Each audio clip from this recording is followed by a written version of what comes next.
Good morning, friends.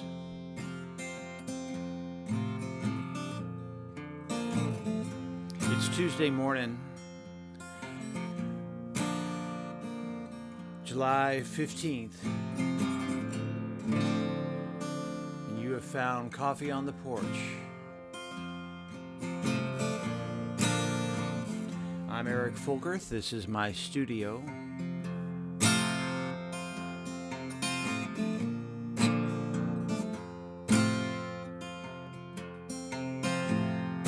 We do a weekly live stream. Holy cow, you're all here. Man, you just pop right in here on Substack.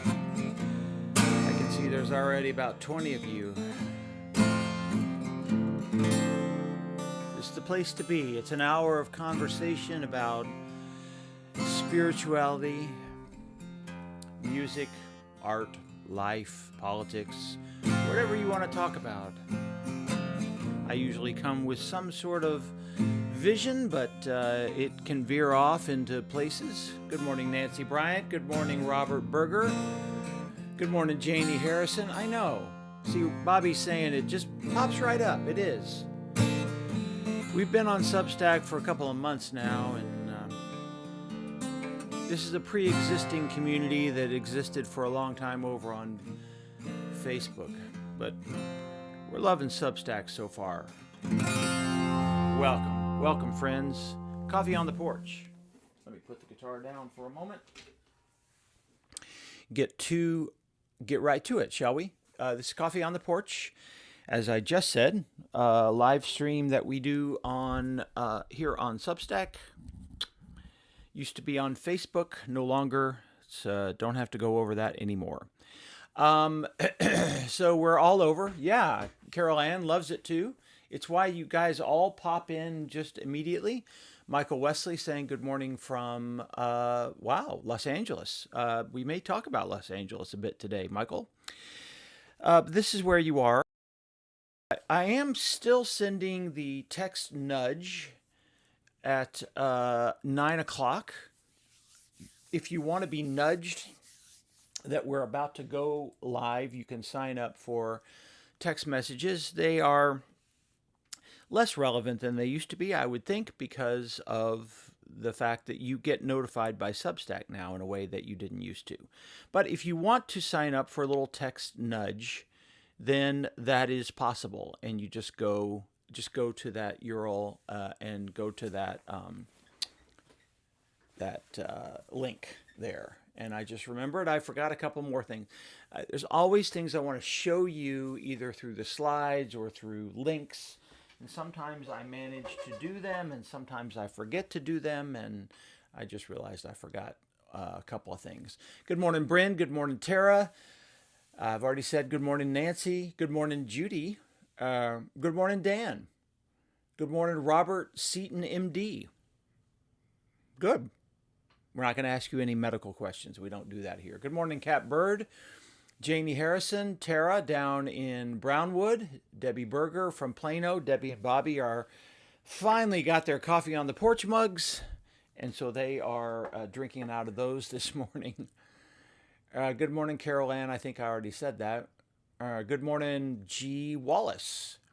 Good morning. You like the nudge? Okay, well, that helps me. Dan says he likes the little text message nudge. Yeah, I mean, it just reminds you that it's coming up so you can get yourself ready for that. So we have folks from all over who join us from, today from LA, usually from the West Coast, Ohio, where else? Illinois, sometimes Florida and the Carolinas, Ohio, Pennsylvania. Good morning, Cassandra Ignored. That's a fun name.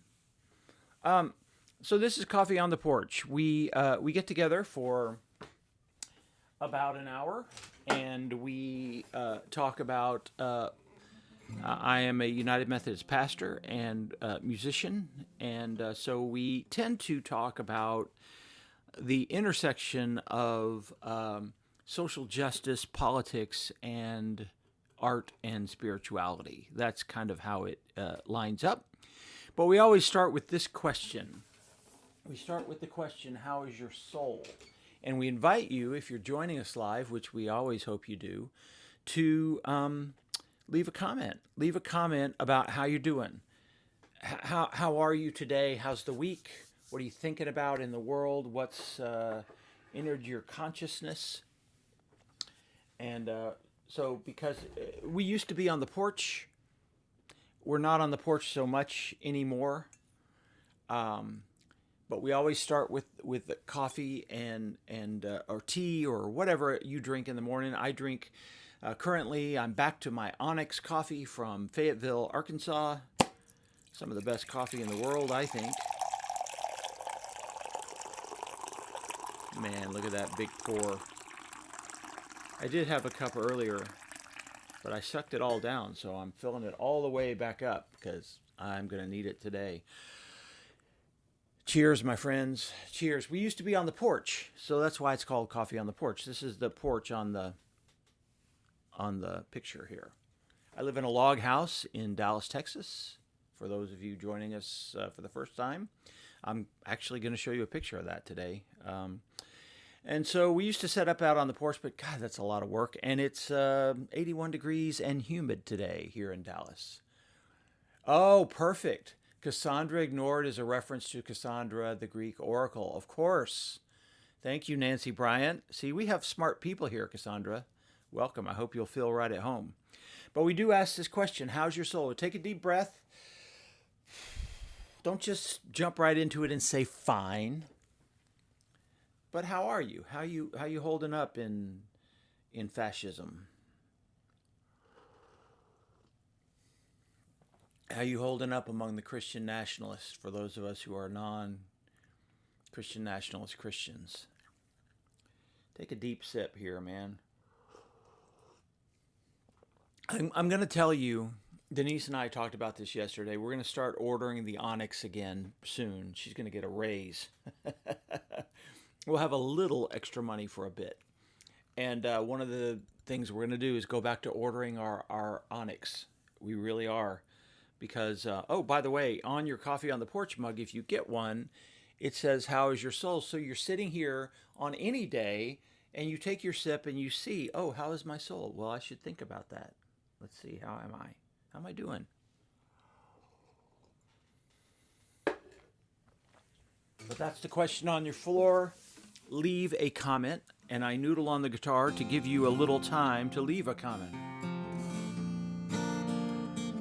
I usually do a couple of live songs, either one of my own or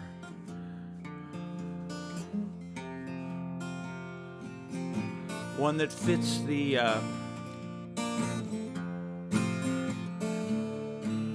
theme of the day.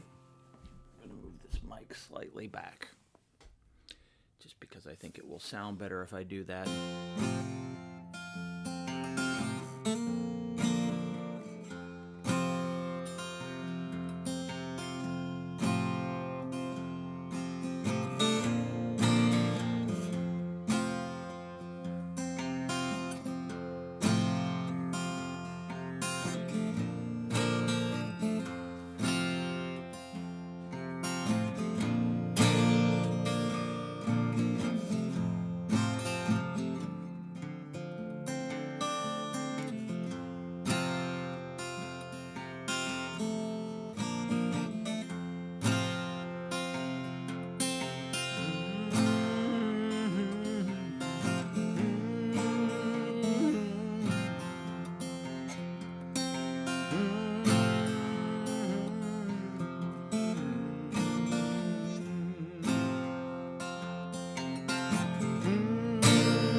Good morning, Linda Waring from Ohio.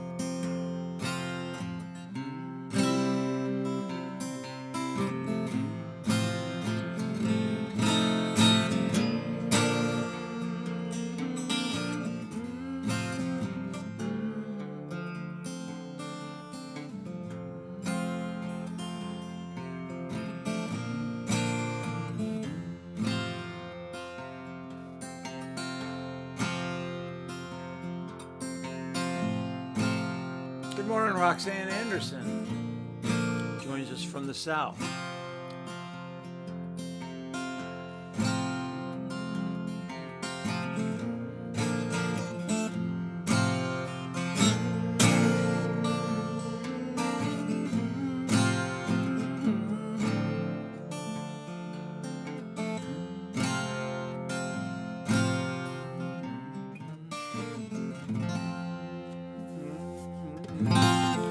All right, let me do one thing. I meant to adjust one more thing ahead of time. I'm going to try something which could be a terrible idea, but one moment.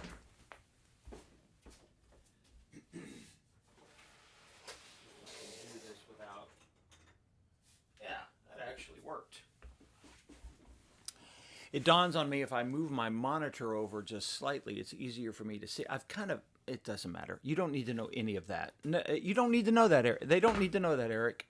Just go on. This is technical stuff that you should talk about with the producer who is yourself, and you should do it in your head and not speak these words out loud. Eric, just do that. Good, good. Thank you. Thank you, Eric. Thank you. Okay, let's pick up the coffee. Let's pick up your coffee and get to how you are. How are you this morning? Let's run them back. You're saying a lot. That's good. Michael Wesley says he is renewed in being able to personally aid and encourage folks facing challenges on the West Coast. Opportunities abound. I am very happy to hear that. Michael is a very compassionate person who lives just south of us, and you are the perfect person to be out there helping some people in a hard place. Tara Lang is saying, my soul is tired and ready for a nap. Well, you know what? Why not? Lay down while you're watching, Tara. Why wouldn't you? Just rest. Okay, y'all. Bryn is saying this. This is heads up, everybody. Okay. My soul is struggling, they say, grieving. One of my dearest friends ever was hit and killed while out on his morning walk. So much pain. I'm so sorry. That's terrible. As someone who walks regularly, that's certainly something I worry about from time to time. Big prayer for you and for them. Little moment of space for Bryn and their friend. That's the kind of thing you don't want to hear when someone's trying to take care of themselves, and that's what happens. That's terrible. Stephanie Pruitt says this. My soul has found a measure of peace. I feel that I've been able to find some peace in order to continue to stand for those that are in danger of hurting. Yes, danger or hurting. This is a constant message here at Coffee on the Porch, isn't it? Is that part of why we come here, part of why I invite you and encourage you to find a spiritual community, a real world spiritual community somewhere, is because we need to find a measure of peace that our spirituality gives us, not to hide, but so that we go back into the world to do the work. Cat Bird, I think you're talking about the bugs. I think Cat says I still need to order one. I upgraded to a paid subscription because I value what you do. Thank you. You don't have to do that, but here on Substack you can watch us for free. Happy to have you do that. But there is a paid option, and that makes me grateful. But this is why she says this. I'm struggling with living in a country sliding into fascism and feel a bit helpless and hopeless. Kat, all I can tell you is you're not alone. You know that. And I think this is how many of the people who tune in here feel. This is how people feel. And I hear this from our church members every Sunday. How you doing? Almost every one of them says, I feel like we're sliding into fascism. Roxanne Anderson is in Keller now. Oh, okay.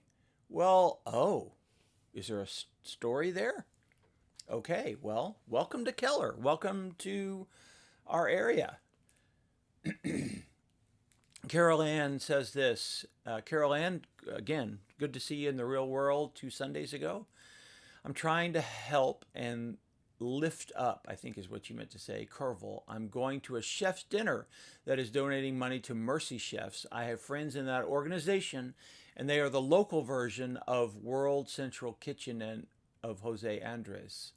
Yeah, eating good food is for a cause. Absolutely, it can be. I want to say more about that in a minute, about my friends in Kerrville who are doing some cooking.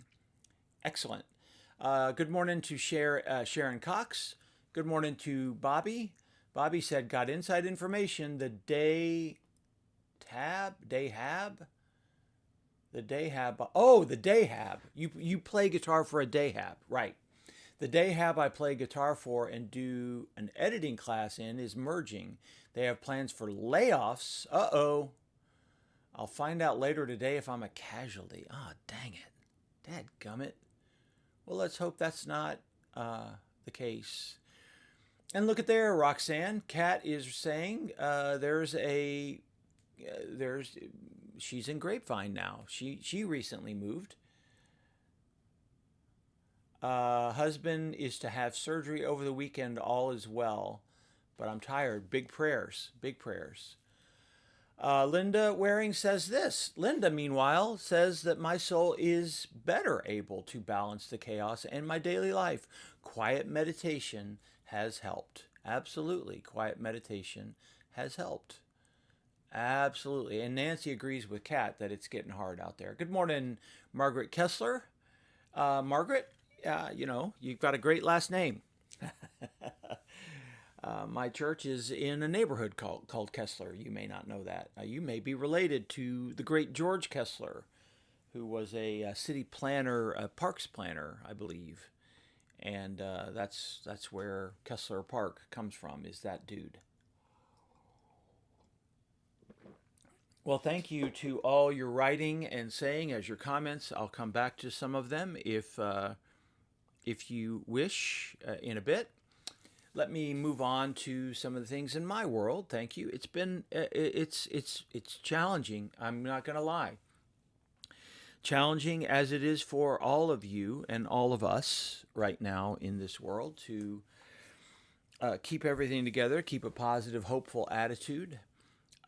So in our world, what continues to dominate is the hill country flooding. And by the way, y'all, it's not done. I meant to do this before I got on, but I'm going to do it live now on the feed. Because this morning, my dear friends who are there were sending, dadgummit, look at this.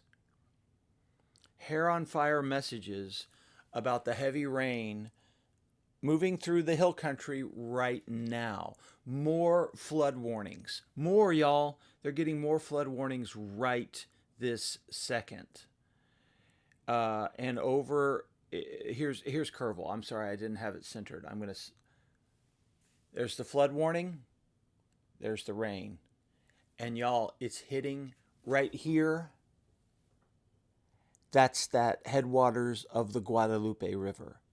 This rain is coming right back up through exactly where it hit the other night. It's not, doesn't appear to be as much, appears to be faster moving, but that's happening right now. And this is the second day. It happened yesterday.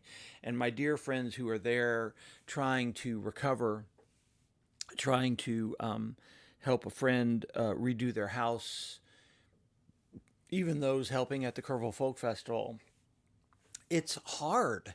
It's hard when you're trying to recover and it's raining again and the rivers are rising again.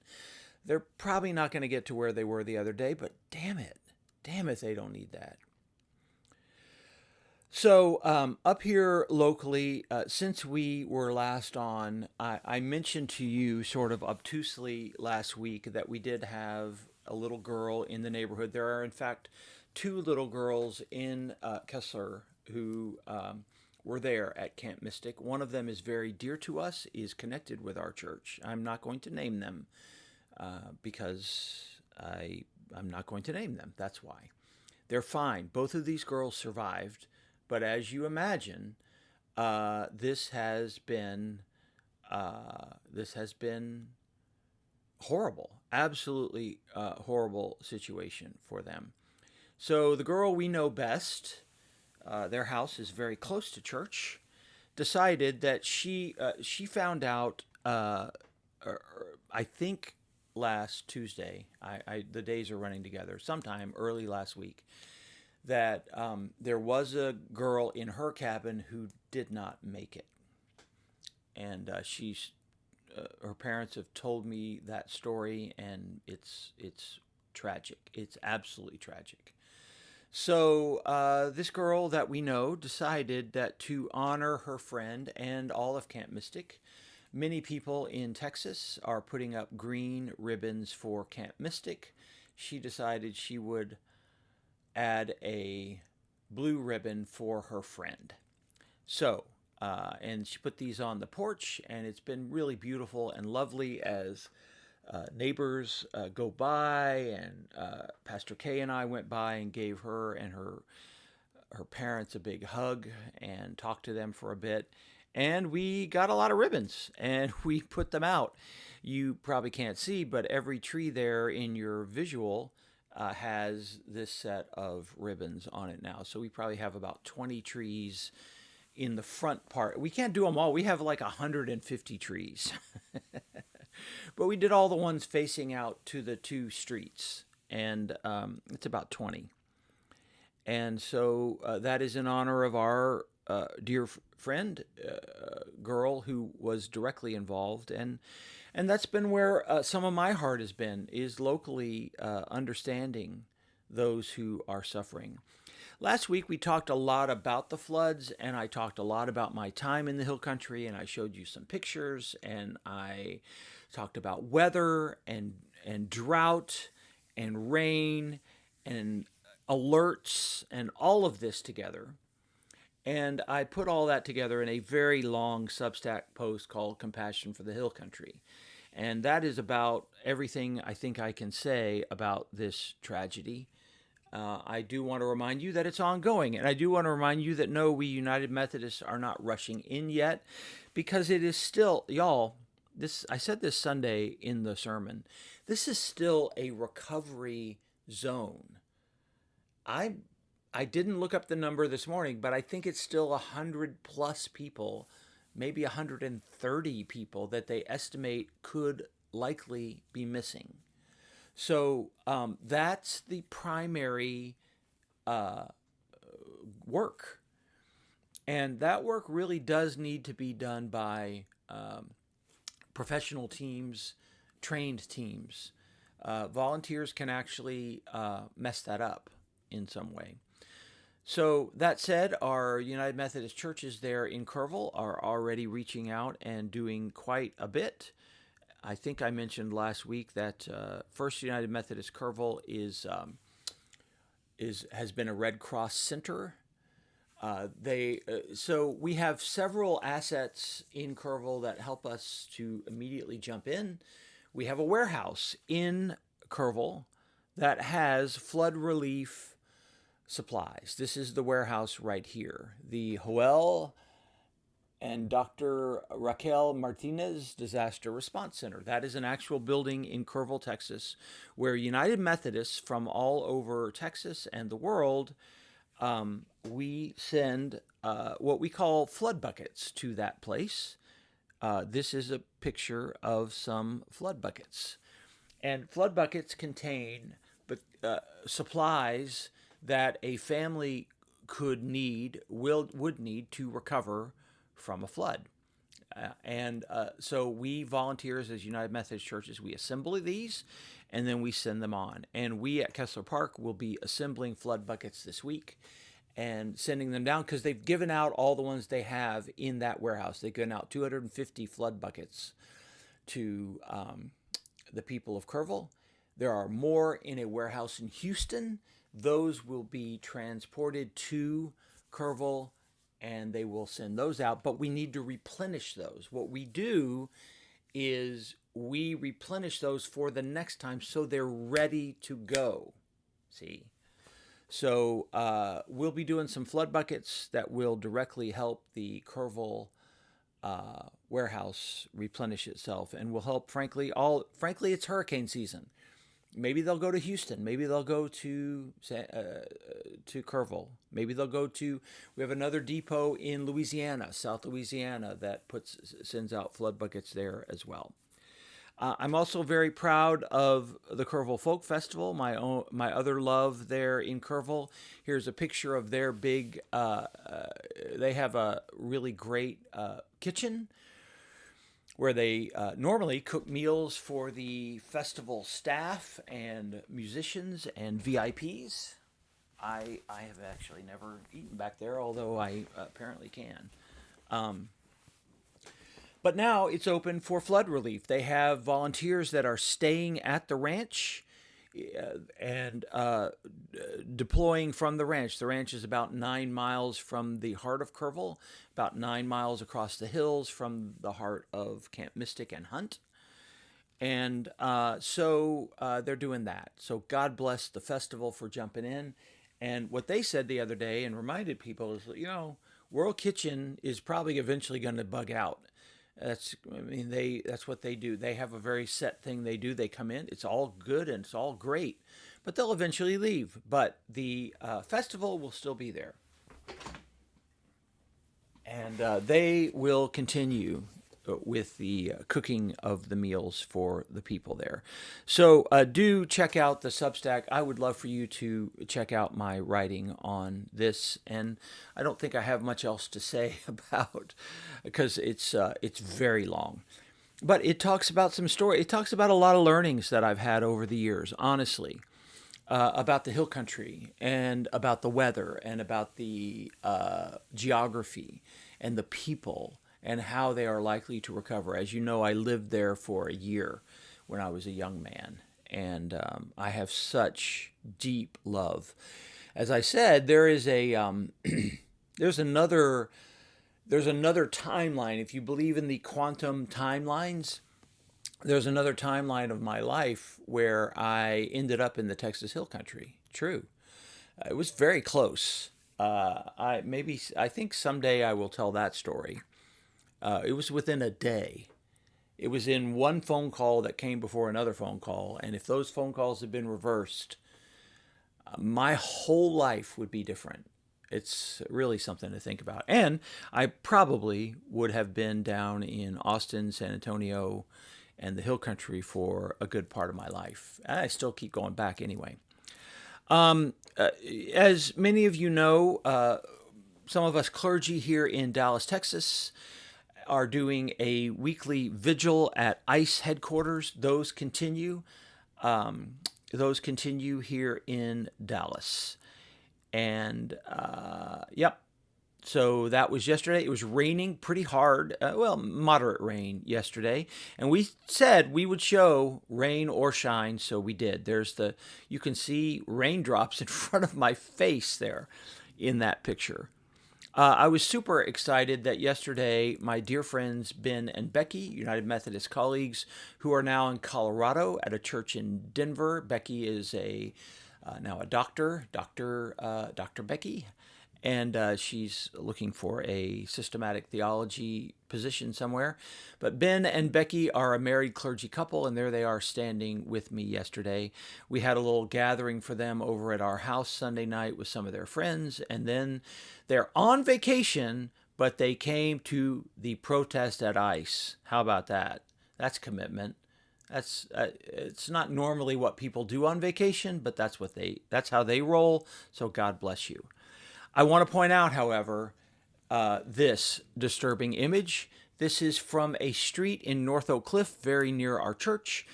And these are FBI agents that a Ring camera or some such camera filmed walking down the street with their automatic weapons for God knows what purpose. Just walking down the street. Y'all, this is getting bad. This is getting very, very disturbing, in my opinion. There's some rumor that they were headed toward Hampton and possibly some businesses there. Brett Shipp, pretty respected journalist here in Dallas and a member of Kessler Park. Brett has a theory that they might have been parking away from Hampton and walking over there to surprise some people as a part of an ICE action. I don't know. The thing is, we don't know. The thing I do know is it didn't used to be normal to wake up and see FBI agents with AK-47s walking down your street. I know that didn't used to be normal. But I know in Donald Trump's America, that is normal, and it's not right. And I want to just say on this video that this is unacceptable. This is fear. The fear. Not only is the policy is 100% unacceptable in terms of rounding people up, and we've been over this time and again, and without the due process, sending people away, sometimes getting the wrong person, sometimes getting American citizens and detaining them. Clearly not just going after the bad guys, but clearly people with very minor offenses sometimes, because they have a quota that they say they have to meet. And if they're going to do that, then we're going to see this more and more. And as we said 2 weeks ago, now the big bad bill that has passed has more money for ICE than many nations spend on national defense. I just want you to think about that. To think about the American government has now decided to police Americans at a level that exceeds many nation states. It's more than the U.S. Marines, somebody told me. I don't know that that's true, but that I haven't checked that out independently. But I wouldn't doubt it. And it's leading, you hear what's going on in L.A. with the protests there that are getting very intense. And I'm going to just name this as intimidation. This is flat out intimidation on the part of ICE, the FBI, and the administrative state of the current United States of America. And it's unacceptable. It divides us. It drives wedges between people. And when people are afraid, those wedges become even more pronounced. Some people, out of their fear, then make a choice to drive the wedge further. People who wouldn't even normally do it drive the wedge further because they're afraid, because they don't want to be on the wrong side. The problem is the sides. So, and Carol Ann is pointing this out, thank you, Carol Ann, that in addition, all of this takes money from summer programs, from reading programs, from food programs for kids over the summer. You're 100% right about that. So, yeah, there's that. I had a lot going on in the personal life. Denise's car died. That was super exciting. I'm just going to go back to a couple personal things before jumping back in with some other stuff. Her car died. Oh, God. It was pretty terrifying. It was out on a busy highway in a really bad place. She's fine. We have taken care of the issue, but we had several Thursday, Friday, Saturday were not fun days around the house. Meanwhile, as I said, we had a bunch of people over at the house. That forced me to clean up the log house, which I did. And so I took a picture. It looks relatively clean there. Everything's in good order. Ben and Becky's friends coming over. We had some new members join on Sunday at Kessler Park. Attendance is up. We have more people continuing to visit. We have a lot of visitors every week. One of our new members said to us, the reason I am joining is because I feel like I need real world connection with people, simpatico people right now. I need that real world connection. I've said this time and again, does not surprise me that we have people coming. Many of the churches that I am involved in, the United Methodist churches, are seeing significant numbers of visitors because we need each other in this time. And I think I talked to you about the Good Samaritan last week, pretty sure, when we were talking about the Hill Country. And it was the lectionary, it was the gospel lesson for Sunday. And look at one of my neighbors. This is a beautiful woman named Linda, used to put these signs in her window here in East Dallas. And her husband has, I believe it's her husband, has continued to do this. And God bless him for that. Go and be a good Samaritan. And remember that the injured man by the side of the road, I'm just going to say this quickly, probably shouldn't have been there. It was a dangerous road called the Way of Blood, the road from Jerusalem to Jericho. Jesus tells you where this was. Not any old road, not your highway in your city, a dangerous road from Jerusalem to Jericho. And so you are left to assume that the people who originally heard the story might go, well, that guy, I don't know, man, shouldn't have been on that road. Probably deserves what he got. Jesus says, no. Even that guy, even a guy who maybe deserves what he got, that guy, go and be a good Samaritan to that guy, to the guy who got himself in his own mess. And so as we continue to blame or try to figure out what happened in the hill country, I'm just asking you to help as you can and not blame. Even the government at this point, I think there's going to be very important questions to ask our government, justice questions. But the normal people of the hill country are still hurting. And like I told you a moment ago, it's still freaking raining down there this morning. So go and be the Samaritan. God's call to us is not to judge whether people are worthy or not. The call is even to love people with compassion who got themselves in their own mess, like that wounded man on the road, on the Way of Blood. So in the hill country, among migrants, we are to love them regardless of who they are and where they're from. That's the call.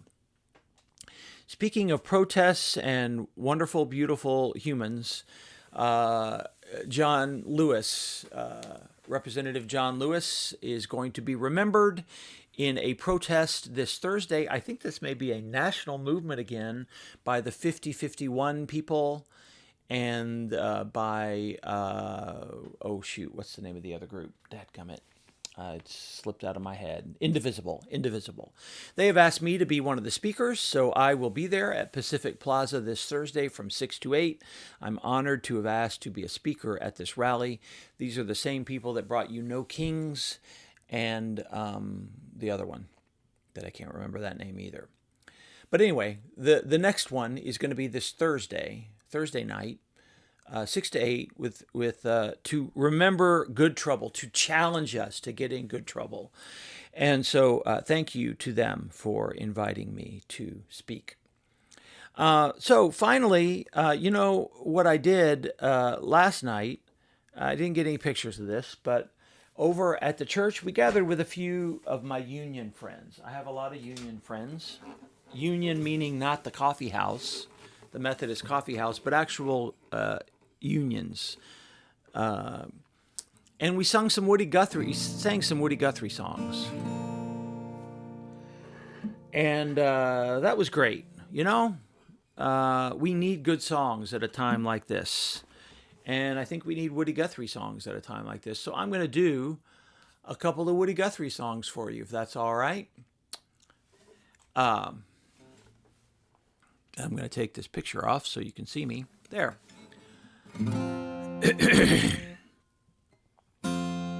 First off, I meant to do this a minute ago. I've been very passionate about the migrant issue, about ICE. And a part of it is that it's very, very personal, this story. I've shown you this picture before some years ago. It really does ring differently. These are some of Denise's actual relatives.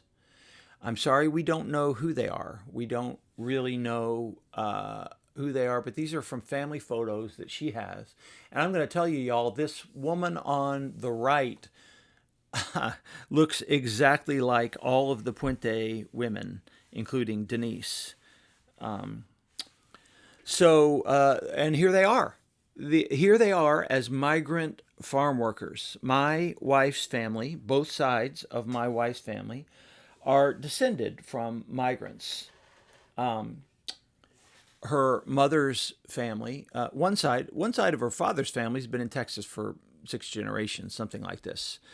But the mother's side, her mother's side, were migrants, and her mother's family, they used to migrate from. They went to Michigan, they went to Florida, they went to South Texas. It was a circuit. That was what they did. Obviously, there were lots of migrants in California working in the fields as well. So this becomes, excuse me, this becomes extremely personal to me, and as you might imagine, to her, these issues and this otherizing that is happening with migrants today. And so it reminds me of this old Woody Guthrie song, and I am very grateful to my friend Betty Sue. I hadn't seen Betty in some years, but I saw her down at Kerrville at the Folk Festival, and she's been singing this Woody Guthrie song that I'm now going to sing to you. This is called Deportee, and I'm not even going to explain it because it's so freaking relevant to literally what's happening in our country right now. But then we can talk about it again in a moment.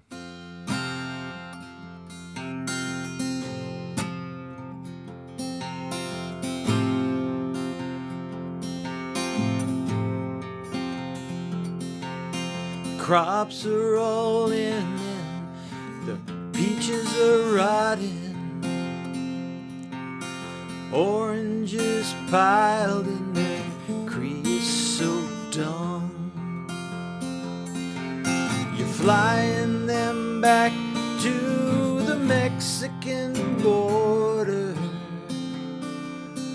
to pay all their money to way back again.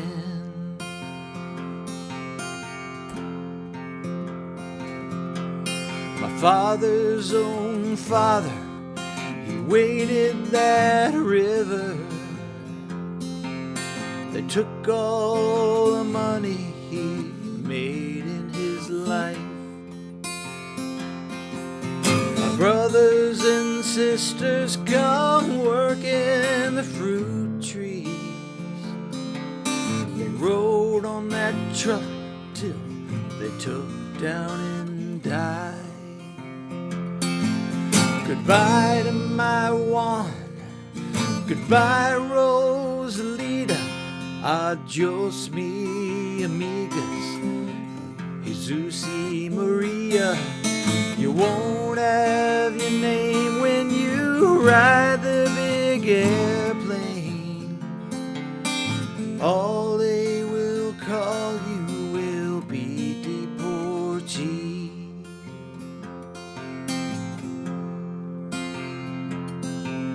Some of us are illegal, some just not wanted. So our work contract's up and we have to move on. 600 miles to that Mexican border. They chase us like outlaws, like rustlers, like thieves.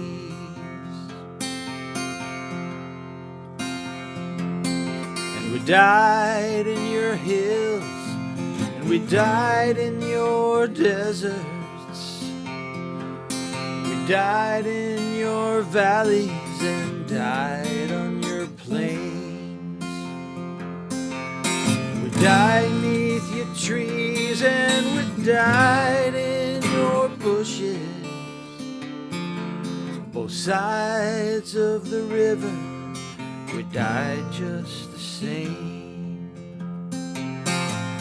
Goodbye to my Juan, goodbye Rosalita, adios mi amigos, Jesus y Maria. You won't have your names when you ride the big airplane. All they will call you will be deportee.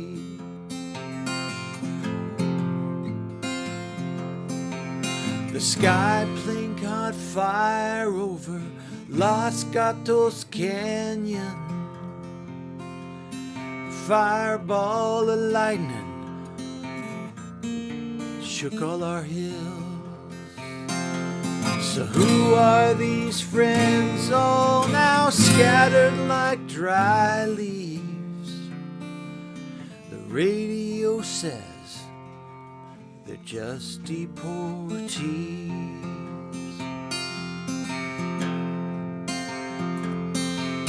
Is this the best way we can grow our big orchard? Is this the best way we can grow our good fruit? To fall like the dry leaves, to rot on my topsoil, to be called no name except deportee. Goodbye to my one, goodbye Rosalita, adios mi amigos, Jesus y Maria. You won't have your names when you ride the big airplane. All they will call you will be deportee. All they will call you will be deportee.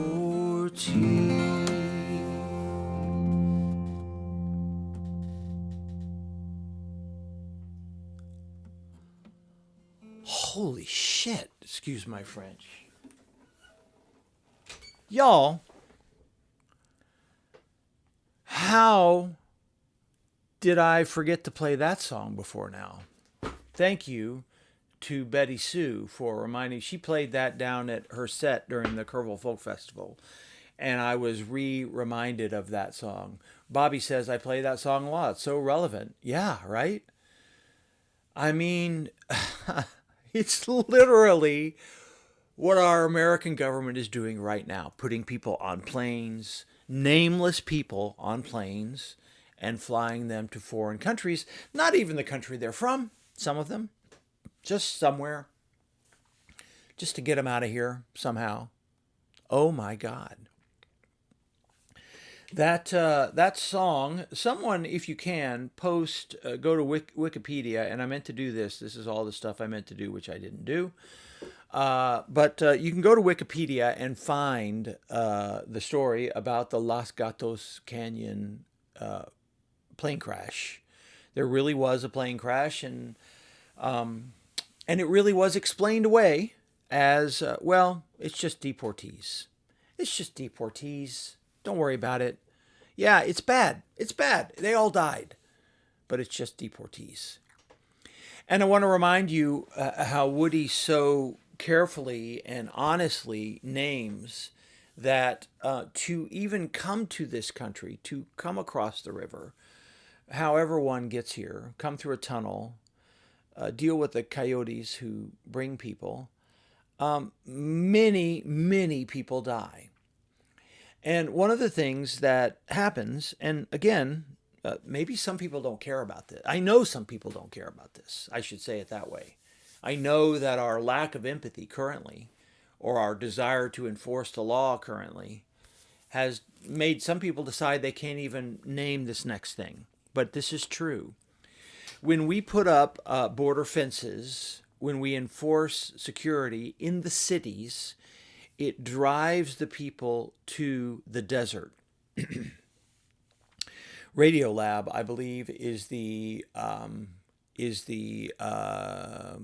believe it was Radiolab who did. No, it was This American. I always forget this. It's either This American Life or Radiolab did a 3-part series on this, where they went back and they looked at the whole history of border enforcement over the last 40 years. I really urge everyone to look at this, because what happens is we make a big show over here. It's thousands of miles long. We've never enforced the whole border, not even at this moment. I'm sorry if you think we are, but we're not. There are miles and miles of vacant land, but where they are is in the desert. And so the people start to go through the desert, and guess what? They start to find the bodies in the desert. So yeah, we died in your fields. We died on both sides of the border, as Woody correctly names. So this is in honor of the people in this picture, my in-laws' family, who themselves are indeed a part of this history, the history that we have depended on in this country for decades and decades. And if you say, well, they need to do it the right way, I will remind you, we keep changing the right way. That your relatives, if they came, this is absolutely true, if they came before 1900, they just came. They just came. Period. They just came. There was no, they just got on a boat and they came. They had to sign some documents and they were let in. Across the southern border, no fences, no nothing. People just came. They moved back and forth. My mother-in-law was sent to Mexico to live with relatives for a few years because she was sick, and her family was going back in the fields, and she couldn't go with them because she was sick. So she was sent to Mexico to live with relatives. That's how porous the border was and always has been. And I know that people in the Trump administration don't like that for whatever their reasons are. But that's the way America has worked. And we changed the rules. My friend Andrew McGregor has pointed out to us that before the 1930s, the vast majority of Americans had no documentation to prove they were American. Go look it up. I'm not lying. Most Americans did not have a birth certificate prior to roughly the 1920s, 1930s. Americans, people, white Americans, people who had come to this country from somewhere else, were undocumented in this country as citizens. So we changed the rules then. We said, well, you got to have a birth certificate. Okay, good. And so we changed the rules, we changed the rules. Trump changed the rules again. Trump is now changing the rules by people who are doing it the right way. People who are, let me get back to the other pictures. Oh, shoot, this is going very slowly. Sorry about this. Nope, that's not it. People who are going here to this office, doing it the right way, following the rules. Some of those people are being deported. They show up for their appointments at immigration court, or they come to this office to meet with their immigration staff. It's almost like a probation appointment. They're doing it the right way, and some of them are still detained. So don't tell me about the right way, because we keep changing the right way. We, the American government, keeps changing the right way. And so, yeah, of course it's confusing, and it's meant to be confusing. It's meant to be chaotic. I can't emphasize this enough.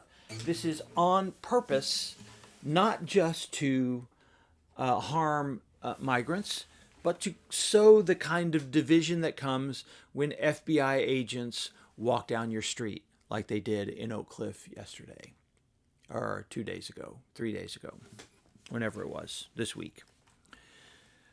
All right, y'all.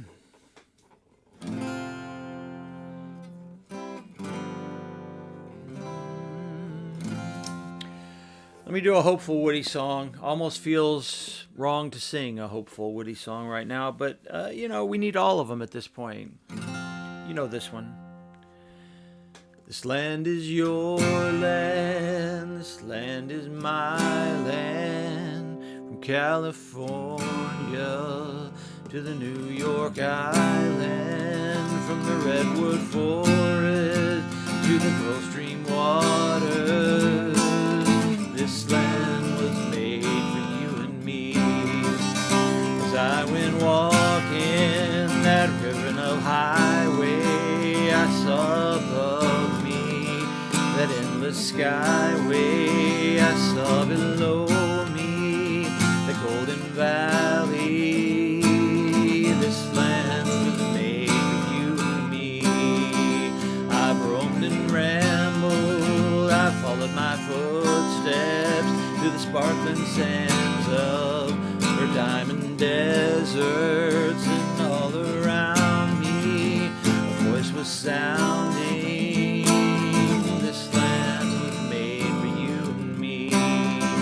This land is your land, this land is my land. From California to the New York Island, from the redwood forest to the Gulf Stream waters. This land was made for you and me. When the sun comes shining and I was strolling, and the wheat fields waving and the dust clouds rolling, the fog was lifting, a voice came chanting. This land was made for you and me. As I was walking, I saw a sign there, said no trespassing, no trespassing. But the other side, it didn't say nothing. That land, that sign was made for you and me. This land is your land, this land is my land. From California to the New York Island, from the redwood forest to the Gulf Stream waters. This land was made for you and me.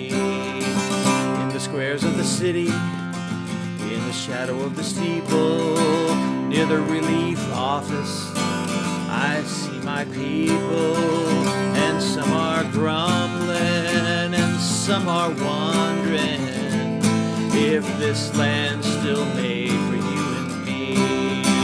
This land is your land, this land is my land. From California to the New York Island, from the redwood forest to the Gulf Stream water. This land was made for you and me.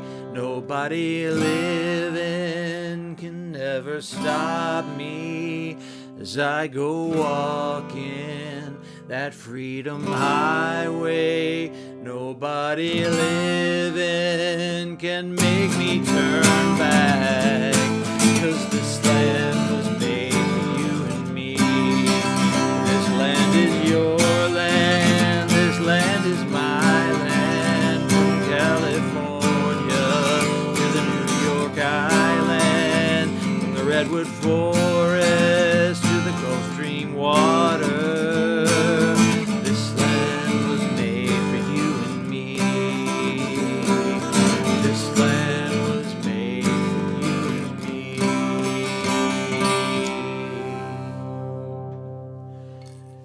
Yeah.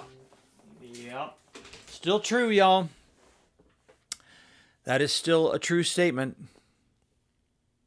Despite everything, despite all that we're going through, this land was made for you and me. Thank you to the great Woody Guthrie. Thank you to Woody for writing that song, for writing all of his songs. Yep. This is where we went today on Coffee on the Porch. Then, y'all, we had the two songs, both by the great Woody Guthrie. We had Deportee, also known as the Los Gatos plane crash song. I think that's the longer title. And, of course, we also had This Land, which you all know. It's maybe one of the great anthems of... I don't have it full screen there. That's what I meant to show you. There you go. One of the great American freedom anthems. Really is. Okay, y'all, let's land. Speaking of planes, let's land this one.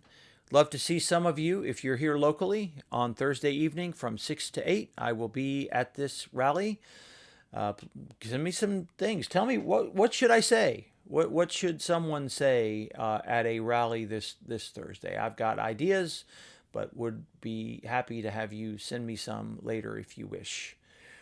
But come and see us. Reminder that if you can get a little reminder, if you want to get nudged about this gathering, you can always sign up for the text messages.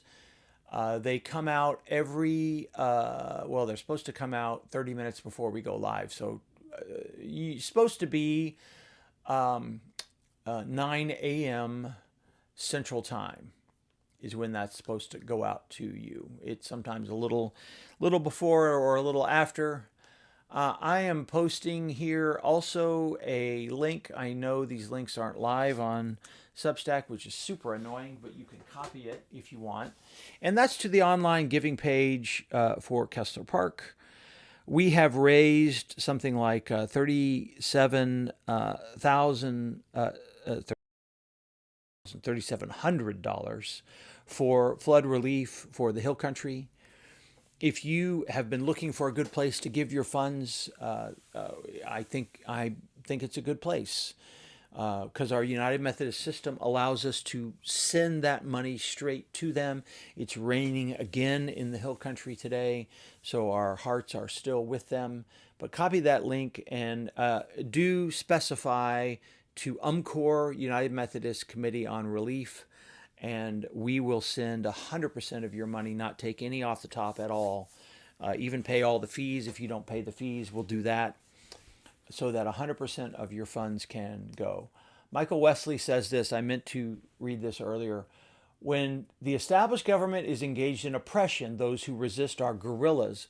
Guerrillas achieve victory through persistence. Resist, do not concede. Thank you, Michael, for that important and sobering reminder. I 100% agree with that. Doesn't necessarily have to be through violent means all the time. Sadly, sometimes there is violence that happens. But resistance is the key, 100%. And so keep doing that wherever you are. And also keep tending to your soul. Tending to your soul every week. Come here if it helps you. Ask the question, how is your soul? Find a meditation practice. We have a new meditation and prayer group that meets at our church specifically because we understand and know that people are stressed. And we know they probably need some time out to rest and relax and to be in community. We know and we understand that.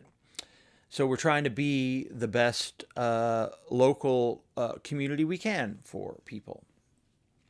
All right, friends, that's about all we have for this morning. Thank you for joining us. God bless Woody. The Woody Guthrie Festival was, last week up in Oklahoma. And thank you to Gene Lance, my dear friend and Union hero. Gene is a literal Union hero in the Dallas area for coming up with this idea. We did this years ago, he and I, at a place in Bishop Arts. And that was a long time ago. And he's done it every now and then. And I just told him, he said, can we do something at Kessler? It's like, sure. So we may make this a yearly Woody Guthrie sing-along. Why wouldn't we? And yeah. Catbird is saying, thank you. This nourishes me. And I thank you. Thank you to all of our new folks. Please subscribe here on Substack so that you'll get the automatic notice when we go live. And you can come and join us and chat and talk about that connection again between spirituality, social justice, politics, faith, music. All of it rolled in together. That's what we call Coffee on the Porch. And we're glad you were with us. Take deep breaths, friends. Keep showing up. And we'll see you next week, okay? All right, bye-bye. See you then.